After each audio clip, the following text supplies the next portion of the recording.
सोमारी अव्यक्ते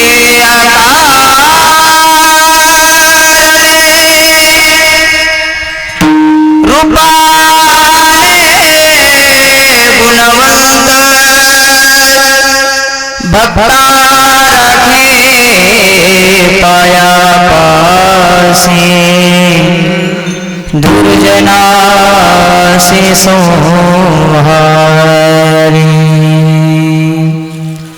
तुका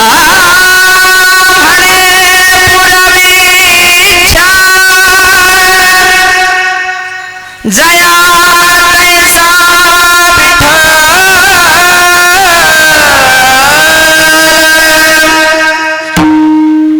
भक्ता राखे पाया पासी दुर्जना से संहारी योऽन्तः प्रविश्य मम वाचमिमां प्रसुप्तां सञ्जीवयति किल शक्तिधरस्वधाम्ना अन्नामष्टहस्तचरणश्रवणत्वगादिं प्राणान् नमो भगवते पुरुषाय तुभ्यं पाण्डुरङ्गाय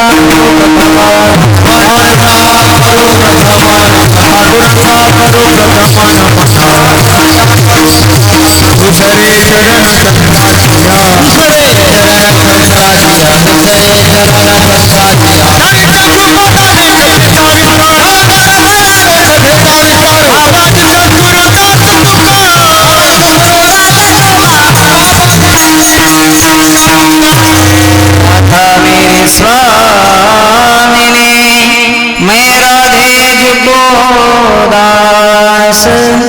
जन्म जन्म मोहे दीजियो श्री वृंदावन को वास मुक्ति कहे गोपाल सो मेरे मुक्ति बता ब्रज मस्तक लगे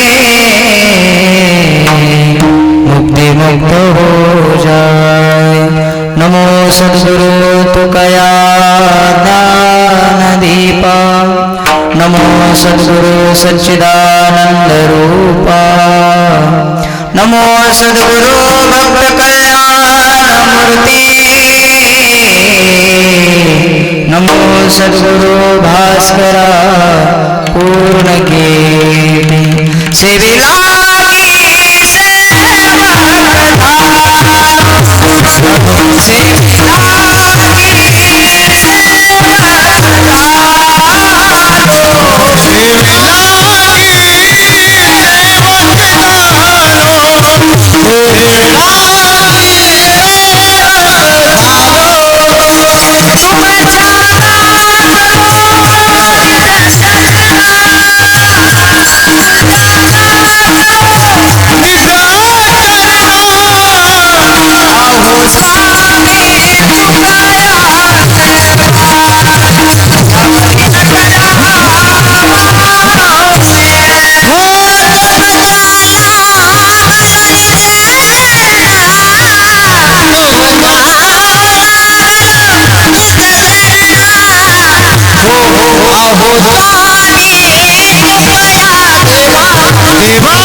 मातात्मज मानरूप मुख्यं श्रीरामदूतं शरणं प्रपद्ये विठल विठ्ठल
घेऊनिया चक्रगदा हाची दंडा करीतो भक्ता राखे पायापाशी दुर्जनाशी संहारी.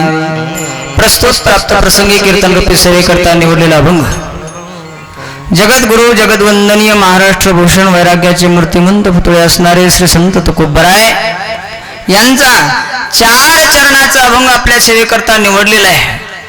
आणि या अभंगामध्ये श्री संत तुकोबराय भगवान परमात्म्याचं वर्णन करून सांगतात, ज्यावेळेस भगवत भक्तावर गो मातेवर ब्राह्मणावर काय येतं, संकट येतं, आल्यानंतर भगवान परमात्मा काय करतात, तर काय करतात सांगत असताना तुकोबराय म्हणतात की बाबा आल्यानंतर भगवान परमात्मा येतात कसे, घेऊन या चक्र गदा, आणि घेऊन आल्यानंतर काय करतात, भक्ता राखे पायापाशी दुर्जनाशी संहारी.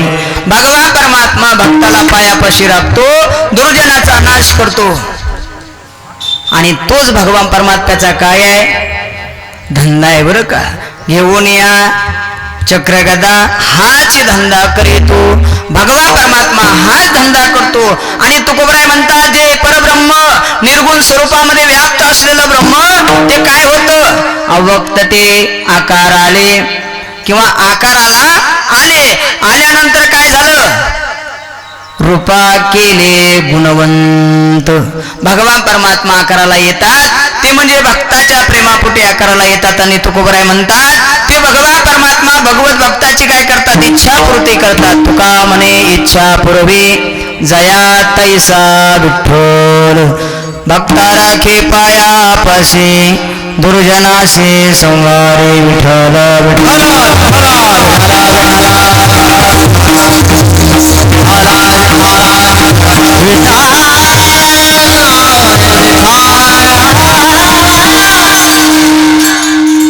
चालत असलेला आपला हरिनाम सप्ताह, आपले जे झटोबा बाबा आहेत त्यांच्या प्रगट दिनानिमित्त हा काय आहे, सप्ताह आहे. सप्ताह म्हणजे 7 दिवसाचा असतो.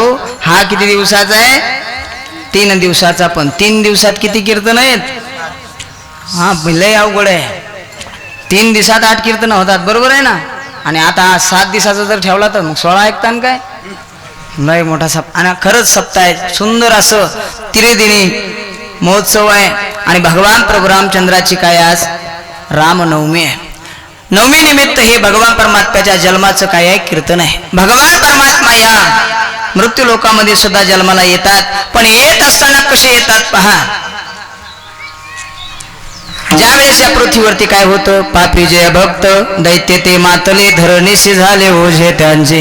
ज्यावेळेस या धरणी मातेवरती ओझं झालं, ती धरती काय करते, गायचं रूप धारण करते, ब्रह्मदेवापाशी जाते. आणि ब्रह्मदेवापाशी गेल्यानंतर ब्रह्मदेवाला म्हणते, महाराज या पृथ्वीवर पापी भरपूर झालेले आहेत, म्हणून काहीतरी योजना करा, काहीतरी प्रयोजन करा. त्यावेळेस ब्रह्मदेव घेऊन कोणाकडे जातात, भगवान शंकराकडे. शंकरजी कोणाकडे जातात, भगवान विष्णूकडे जातात. आणि गेल्यानंतर भगवान परमात्मा आकाशवाणीद्वारे सांगतात की बाबा हो काळजी करू नका, मी त्रेता युगामध्ये कोणाच्या घरी अवतार धारण करणार आहे. त्रेता युगात कोणता अवतार झाला देवाचा, भगवान श्रीकृष्ण झाले, बरोबर आहे की नाही. भगवान परमात्मा हे द्वापार युगामधले आहे. कोणते, कृष्ण भगवान परमात्मा. हे कीर्तन झाल्यानंतर आपल्याला कृष्णाचं चरित्र श्रवण करायचं. भगवान परमात्मा म्हणतायत की बाबा मी जन्माला येणार आहे कुठे, अयोध्या नगरीमध्ये भगवान परमात्मा जन्माला येणार आहे. पण हे भगवान परमात्मा अनेक वेळा जन्माला येत असताना काय करतात, तुकोबरायने वर्णन करून सांगतात. पहा भगवान परमात्मा काय जन्माला येतात, तर याचं कारण आहे पाप पृथ्वीवरती वाढल्यानंतर भगवान परमात्मा जन्माला येतात. मग पाप करत असताना कोणते असे पापी होते, तर पापी सांगत असताना पहा तुम्हाला भागवत रामायणामध्ये कथा ज्ञात आहे. ज्यावेळेस सनकादिक कोणाकडे गेले होते, भगवान परमात्म्याकडे गेले होते. गेल्यानंतर त्या सनकादिकाने जय आणि विजयाला काय दिला, श्राप दिला. ते जय विजयाचा उद्धार करण्यासाठी भगवान परमात्मा या मृत्यू लोकामध्ये काय करतात, अवतार धारण करतात. पहिला त्यांना राक्षस योनीमध्ये अवतार प्राप्त झाला, ते म्हणजे हिरण्याक्ष आणि हिरण्यकश्यपू. भगवान परमात्मा त्यांना सुद्धा मारण्याकरता, हिरण्याक्षला मारण्याकरता वराह रूपानं प्रगट झाले. आणि हिरण्यकश्यपूला मारण्याकरता नरसिंह रूपानं प्रगट झाले. पुढे सांगत असताना भगवान परमात्मा त्रेता युगामध्ये तीच हिरण्याक्ष तीच हिरण्यकश्यपू काय झाले, रावणाने कुंभकर्ण झाले आणि भगवान परमात्म्याला ही पृथ्वी माता सांगते महाराज की या दैत्यानं काय केलेलं आहे, या पृथ्वीवरती पाप काय झालेलं आहे, वाढलेलं आहे, म्हणून देवा तुम्ही काहीतरी करा. आणि या कारण गायीची हत्या होते, ब्राह्मणाचा छळ होतोय, संतांचा अवमान होतोय, असं ती पृथ्वी सांगू लागली. सांगत असताना भगवान परमात्मा म्हणतात काळजी करू नका, मी काय करणार आहे, अयोध्येमध्ये काय करणार आहे. भगवान परमात्मा म्हणतात मी प्रगट होणार आहे. भगवान परमात्म्याचा जन्म होत नाही. बरं तुम्ही म्हणता कसं काय, पहा माणसाला यावंच लागतं, संत येतात आणि देव प्रगट होतो. बरं का, जन्माला येत नाही, भगवान परमात्मा जन्माला येत नाही. बरं का, तुम्ही आता आपले नामदेव रामायण करतात, भय कृपाला भय प्रगट कृपाला दीन दयाला कौशल्या हितकारी. हे आम्ही आपण म्हणतो. तुम्हाला एवढं सांगायचं मला की भगवान परमात्मा प्रगट होतात, जन्माला येत नाही. आणि भगवान परमात्मा गीतेमध्ये सुद्धा सांगतात जन्म कर्मच मे दिव्यम. भगवान परमात्मा म्हणतात की बाबा माझा जन्म सुद्धा काय आहे, दिव्य, माझं कर्म सुद्धा दिव्य. असा हा भगवान परमात्मा आहे. आणि तुकोबराय म्हणतात जर या पृथ्वी तलावरती पाप वाढलं तर भगवान परमात्मा काय करतात, हातामध्ये काय घेऊन येतात, तर तुकोबराय म्हणतात अभंगाच्या प्रथम चरणामध्ये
काय घेऊन येतो, शंख चक्र गदा पद्म सहित करी, असे पण आहेत. बरं का, भगवान परमात्म्याजवळ काय आहे, गदा आहेत, चक्र आहेत. का भगवान परमात्मा गदा आणि चक्र आणतात याचं कारण आहे, गदेनं त्या दुष्टांचा काय करतात, संहार करतात. त्या चक्रानं त्या दुष्टाचा काय करतात, संहार करतात. असे भगवान परमात्मा तुकोबरायांनी वर्णन करून सांगितलं. भगवान परमात्मा आल्यानंतर शंखचक्र घेऊन येतात आणि हा त्या भगवान परमात्म्याचा धंदा आहे. कोणता धंदा आहे बरं भगवान परमात्म्याचा, तर सांगत असताना तुकोबराय दुसऱ्या चरणामध्ये सांगतात